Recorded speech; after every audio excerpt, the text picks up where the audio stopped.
2024 সাল জুড়েই ছিল বিশ্বব্যাপী সংঘাত ও সংঘর্ষে প্রাণহানির বছর। তৃতীয় বছরে গড়া ইউক্রেন রাশিয়া যুদ্ধ, দ্বিতীয় বছরে পা রাখা ইসরায়েল ফিলিস্তিনি যুদ্ধের আঁচ ছড়িয়ে পড়েছে মধ্যপ্রাচ্য জুড়ে।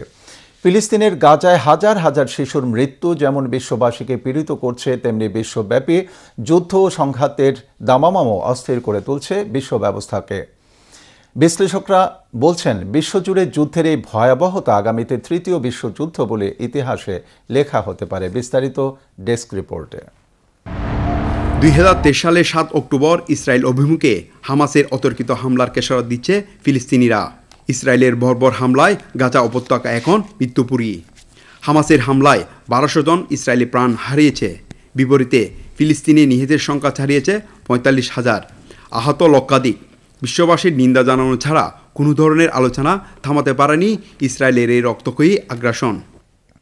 গাজা যুদ্ধে ফিলিস্তিনিদের প্রতি সমর্থন জানিয়ে লোহিত সাগরে বিভিন্ন জাহাজ, মধ্যপ্রাচ্যে মার্কিন সেনা ও ইসরায়েলে হামলা চালিয়ে আসছে ইরান সমর্থিত ইয়েমেনের বিদ্রোহী গোষ্ঠী হুথি।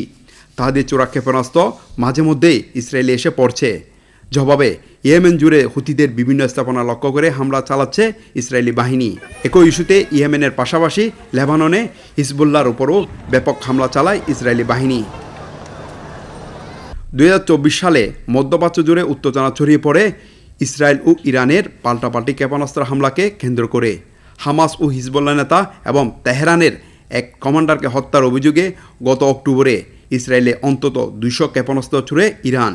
জবাবে ইরানে অতর্কিত ড্রোন ও ক্ষেপণাস্ত্র হামলা চালায় ইসরায়েলি বাহিনী। এ নিয়ে তমতমে পুরো মধ্যপ্রাচ্য। এদিকে রাশিয়া ইউক্রেন যুদ্ধ 3 বছর পার হতে চলল।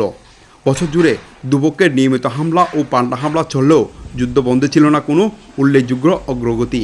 যুদ্ধক্ষেত্রে শক্তি বাড়িয়ে রাশিয়া ইউক্রেনের অনেক এলাকা দখলে নিয়েছে।